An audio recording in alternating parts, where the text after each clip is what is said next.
and they changed the course of history forever. They forced the vice president of the United States to admit to this stuff on the largest podcast in the world. The Epstein-class media puppets all slithered out of the woodwork to have public meltdowns. The public has way more power than they want you to think. We did this. Trump wants us to stop talking about it. Are you still talking about Jeffrey Epstein? Israel wants us to stop talking about it. The entire Epstein class wants us to stop talking about it.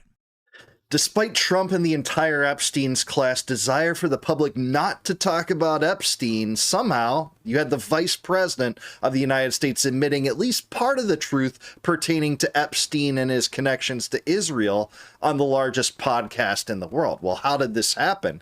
We've broken down some parts of that interview, but Carroll is sharing his thoughts on it, and let's just say points to a brighter future and in a more encouraging type of situation than I've considered. So I thought it was interesting to break this down. Let's see what he has to say about this and what it means for U.S. politics and culture going forward into the independent media landscape that we've never known before. Let's take a look. Please like the video, subscribe to the channel, and hype it if you can. Vice President J.D. Vance just went on the Joe Rogan podcast and made some very choice admissions about Epstein and Israel. And it was just over a year ago that I went on Rogan and the world had a complete meltdown because it was the first time that someone had spoken candidly on such a big platform about Epstein and his ties to Israeli intelligence. But the vice president just came out a little over a year later and basically confirmed a whole bunch of what I said. The vice president of the United States of America, Jeffrey Epstein, was just an employee of these organized crime rings that work on behalf of like the CIA and Israeli Mossad and British intelligence. Well, most people think he was Mossad. Yeah, Mossad or CIA or some other deep state, whether in America or Israel or another country, or both. He clearly had connections to the highest levels of American intelligence. He clearly had connections to the highest levels of Israeli intelligence. And so that when Jeffrey Epstein goes down, no one knows who he worked for. Right. He worked for intelligence, and I was told to leave him alone. Right. And so you're left to speculate who he worked for. Well, that was one of the things about the prosecutor was told that he was above their pay grade. I mean, it was one of the things that he said he was like CIA or something. Yeah. Right? He said I was told he was intelligence. That's right. And yes, I've asked, were there documents connecting Jeffrey Epstein directly to our intelligence agencies or anybody else's? And the answer is no. But if that shit existed, it wouldn't exist in 2026. When you really dig into Epstein, his entire network was Israel. It was clearly. Like Ehud Barak was the ex-prime minister and the ex-head of Israeli intelligence.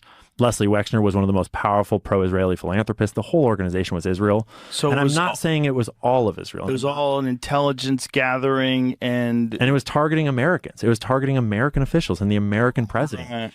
Epstein was using sort of the sex ring to blackmail rich and powerful people. There's that piece of it. Epstein seemed to be connected to the elements of the Israeli deep state that were left of center. Leslie Wexner owns Victoria's Secret and L Brands, right? He's the bank that bankrolled Jeffrey Epstein. And I was saying earlier that he signed the power of attorney over to Jeffrey Epstein so that Jeffrey Epstein was able to sell his assets, manage his assets, buy on his behalf. He could sell Victoria's Secret without Leslie Wexner in the room or even his knowledge if he wanted to, because that's the level of power of attorney that he signed over to Jeffrey Epstein when he was his money manager. And the reason why you do that is so that you can claim that you don't know about his operation. He was just my money manager. I didn't know he was running this thing because I wasn't involved in any of those transactions. If you go back to the original Epstein guy was Les Wexner, okay? Epstein was his tax guy. That Epstein was like the genius at identifying weird tax strategies. So you can see him admitting some of the key things all the quote-unquote conspiracy theorists said long ago and were reviled for saying, we're told we're total kooks for saying, but now you have the vice president coming to the same conclusions about much of this. It kind of raises some eyebrows, so you'd think that, you know, a lot of the masses within the corporate media would say, oh, well, that's a different kind of admission if you had the freaking vice president of the United States saying it. But no, all these Zionist shills and neocons have come out and just envelop J.D. Vance as a conspiracy theorist. He said this: "It's unsubstantiated, even though you can substantiate all this stuff just by looking at the drop site news coverage in their series on Epstein and his connections to Israel. All of it's essentially ironclad, though what I will say about the kind of this breakup of clips, at one point J.D. Vance denies in some ways that Epstein was engaging in blackmail. I think he opens the door, but he said he definitely didn't do that with Trump. Well, pretty convenient when you're working for Trump, when you're in his administration, and you're not exactly resigning when Trump covers it up and launches a war on behalf of Iran. But at the same time, this is a big deal. And don't get me wrong, I raked Vance over the coals for some of his inconsistent and dishonest responses in this by saying, hey, Trump wanted to release the files all along. It's just so absurd, but still, this is a big deal. And I think it's important that Ian's calling attention to it. That would allow you to not have to pay taxes. But if you were being a little skeptical, would also say that it would allow Epstein to either blackmail people or to have a separate nexus of influence and control on rich and powerful people. So the files getting released, I am not expecting them to come out in any complete form. That there just wasn't dispositive evidence. And if that dispositive evidence ever existed, it was probably destroyed after 2006, 2007. Now, of all the things that J.D. Vance said, the part that may have unfortunately been the most true and at the same time the most deflective is that all the evidence was destroyed back in 2009 when he was first arrested and given his sweetheart deal. And J.D. is hiding a lie behind the truth. Certainly, the cover-up started as soon as the journalists and cops started sniffing around back in 2006 and 2007. Certainly, the original investigation was obstructed from the inside at basically every level. They never raided the New Mexico ranch where much of the worst abuse likely happened. They also never raided the island until August of 2019, after Epstein was already dead in his jail cell. Yeah, that is the case, and the things that make me question some of this narrative about destroyed information is the fact that there were still 6 million documents, 2 or 3 million of which have still been withheld from the public. Hopefully they see the light of day at some point, but it's just not true that they destroyed everything. And if you want us to believe, Vance, that the CIA doesn't have a file on Epstein, open up the CIA's files on Epstein. Because what the public got was just a small subsection of what the DOJ was sitting on. And more than that, more than files of the CIA, let us make that determination for ourselves that nothing exists. Open up the books completely for transparency, because I don't believe you on that. Ron Wyden has called attention to wire transfer records that the U.S. Treasury is sitting on between Epstein and people of promise that he has seen in a few other staffers from his commission that has taken a look at this and wanted it to be subpoenaed by the Senate and preferably for the American people, but they won't show us that either. So that is what we're dealing with here, and I think he's only telling half-truths. When they raided his New York townhouse in 2019, they took photos of all of these binders of discs that appeared to be video and photo blackmail material, but they didn't actually confiscate the material. They said that it wasn't within the scope of their warrants, so they photographed the CDs and hard drives, and then they just left them all there. When they went back with the new warrant a few days later, it was all gone and didn't resurface until some of it was provided by Epstein's own attorney. So the vast majority of the story was already covered up before it even reached official investigation or documentation. All the worst crimes and abuse exists only in the victim's memory, haunting them and all of our collective consciousness forever, pretty much. And J.D. Vance may be right about that.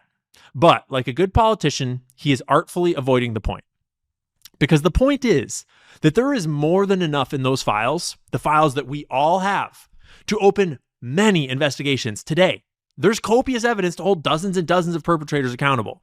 There are countless leads that could be dug into, literally, like New Mexico AG is apparently doing right now at Zorro Ranch, where they are allegedly investigating the property finally. But the Trump administration is standing in their way. Sure is. I mean, if anything, it tells us that Les Wexner was even considered a co-conspirator by the FBI, declared as such in a document, and his name was, coincidentally, they want you to think, redacted only in that document, whereas the name Les Wexner appears in something like 4,000 other instances of documents they released. But those documents didn't say co-conspirators at the top. The associations with Jeff Staley, who Thomas Massey revealed was as an associate of Epstein, people like Leon Black really haven't been questioned that much in this case. And I'm sorry, I don't take an email that says, hey, your littlest girl was a little naughty to be innocuous. I certainly don't. There's more questions raised about Epstein and his connections to Steve Bannon, to Reid Hoffman, to Peter Thiel, the architect of J.D. Vance's political rise, that should get a little bit more of an investigation. And oh yeah, I'm sure in the 2 to 3 million documents, there's nothing there to spearhead another investigation until people still living, still pulling the levers in Epstein's criminal network. Right. Yeah, none of us believe that because this was a cover-up rather than the Democratic hoax that Trump sold to the American public. Furthermore, there's the obvious issue that many of Epstein's darkest and most significant friends are still holding the levers of power to this day, not the least of whom being Peter Thiel, who Epstein communicated with quite a bit. He even bankrolled Thiel's venture capital firm Valar Ventures for at least a few years, although ultimately Peter Thiel is gay and Epstein was targeting the straights. So if that network did get blackmail on Thiel, it's a lot more likely that it was the CEO of Abercrombie & Fitch, Mike Jeffries, who is running a gay sex trafficking ring for decades out of Leslie Wexner's other company. But they cover that one up way faster and way tighter, so we'll probably never really know. But I bring up Peter Thiel specifically because Peter Thiel is very good friends with J.D. Vance. He's the whole reason why Vance is sitting in this chair at all. Why he's even in politics. Thiel basically hand-selected Vance and funded his entire political career all the way to the White House. And until that relationship is thoroughly addressed, I am never voting for or even remotely down with Vance. Something that I expect will probably never happen. But I want to point out that the week that I went on Rogan and said all of those things, the Epstein-class media puppets all slithered out of the woodwork to have public meltdowns. They sure did. He's a loony conspiracy theorist. There's no ground to what his allegations are pertaining to Epstein, and it's so widely acknowledged now, at least by the public, not by the corporate media, not by the political class. But much of these connections to Israel and the associations that Epstein had has just become common knowledge among dissidents, and more people, I think, are seeing through that, so much so that, regrettably, in his eyes, J.D. Vance has to admit it on the biggest podcast in the world. Does he want to admit that? Not exactly, but his political ambitions call for it. If he has any chance for the presidency in 2028, which I hope he does not secure, like Ian Carroll, nothing could get me to support that Palantir lab-grown stooge who was first mentored by arch neocon David Frum and then arch surveillance state architect Peter Thiel whatsoever. So this association with Thiel does matter, and Thiel, it happens to be, from hundreds of email records with Jeffrey Epstein, was much more closely attached to Epstein than anyone wanted you to believe prior to that, including Peter Thiel. Twitter shills like Eyal Jacoby went manic trying to attack and discredit me. An event I was hosting actually got canceled because people were calling and threatening the family that owned the venue. Douglas Murray even came on Joe Rogan to try to run damage control in what is now one of the most infamous Joe Rogan clips of all time. No, there was not starvation in Gaza after 2005. No, there was no deficit of goods coming in. I've been plenty of times. There was no deficit? No, there are plenty. No goods were kept out. There are plenty. How many? Have you been to the crossing points? No. When were you last there at all? I've never been. You've never been? You've never been? Oh, yeah, Daryl Cooper, Ian Carroll. Look, these guys are not historians. They're not knowledgeable about anything. No one's calling Ian Carroll. No, but then why listen to their views on Churchill? People who have appointed themselves experts who are not experts. You mean like Ian? I don't think he appoints himself an expert in anything. If you remember, this was also when Israel rolled out the propaganda campaign claiming that me and everyone else like me must be getting paid by Qatar. Of course, it's so absurd. And the homie Dave Smith, who I just saw this last weekend in Nashville, you know, he made such a mockery of Murray that it really became a meme. You've never been to the crossings.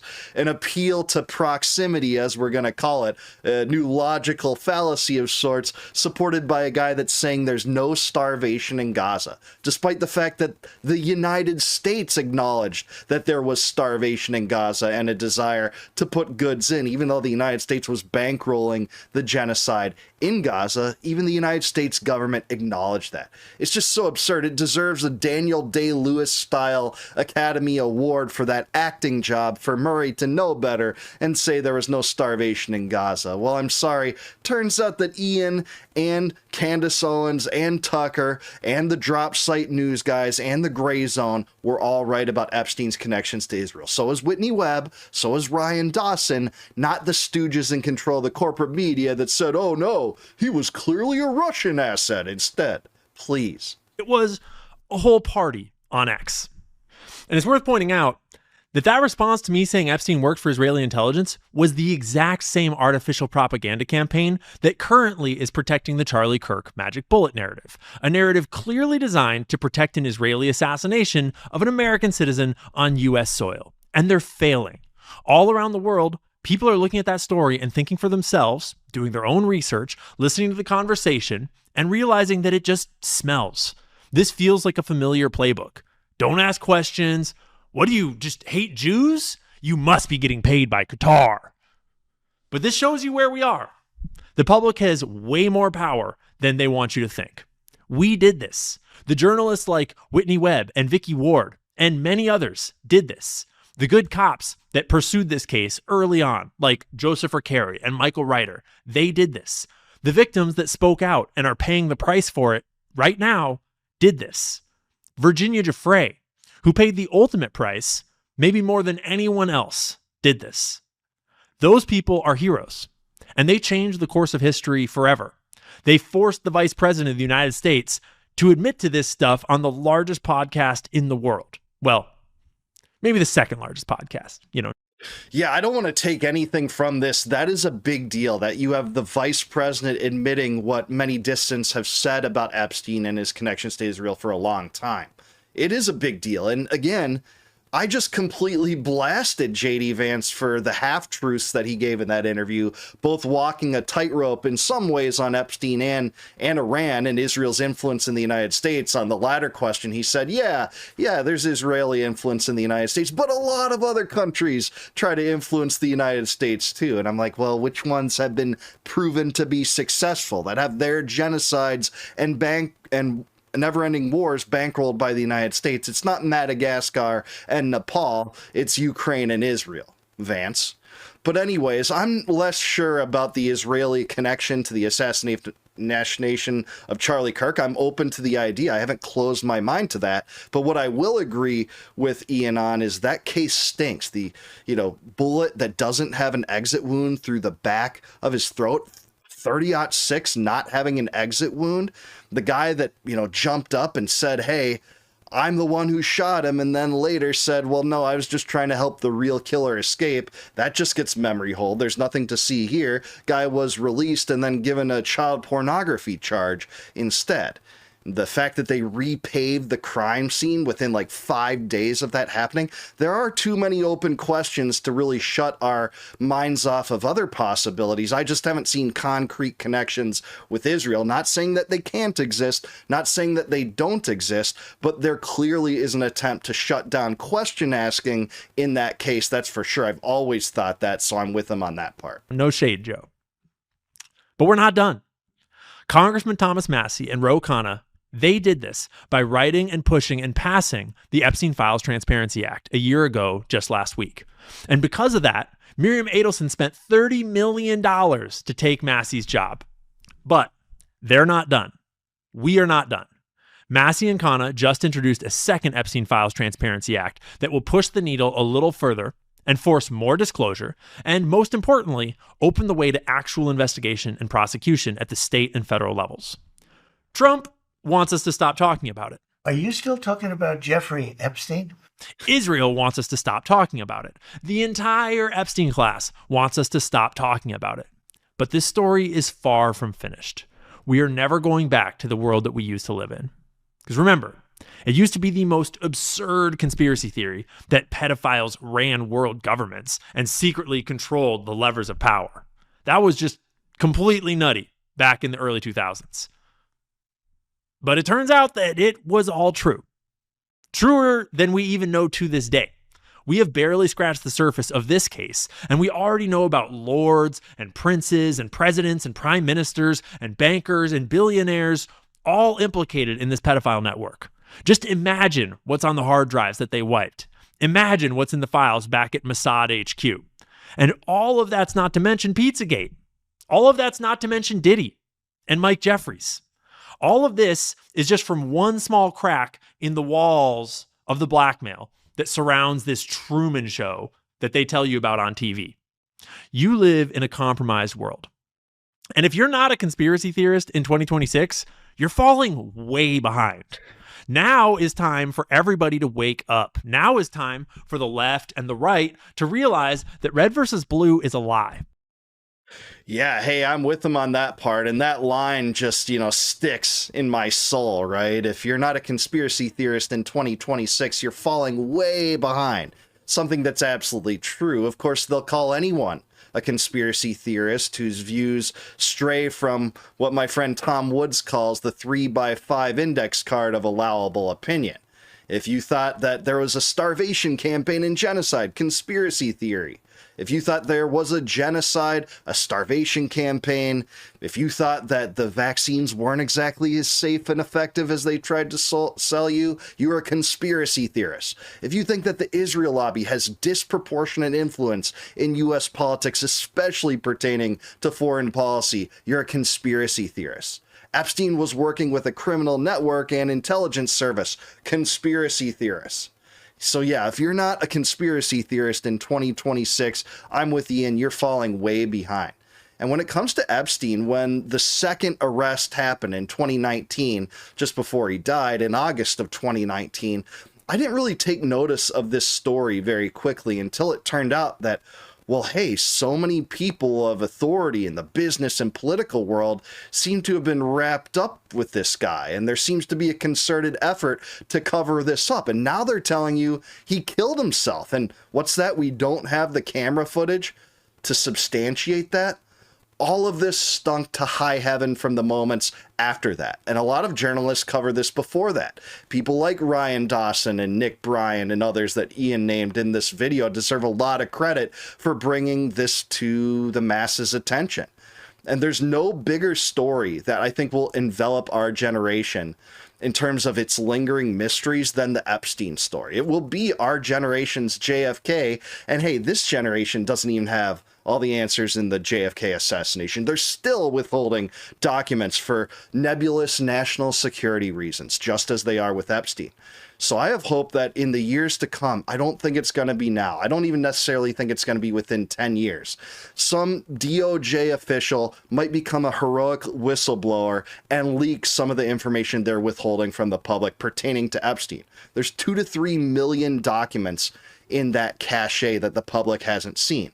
And just imagine all the interesting stuff in the cache that we have seen in the 2 million documents they have released. Epstein's connections to transhumanism movements, to globalism, to Zionist causes, to the Israeli intelligence apparatus, to weapons trafficking, money laundering deals, connections to investment and people involved in big tech, big pharma, big health, big everything, essentially. What we've gotten is already pretty spicy, so imagine what they're withholding.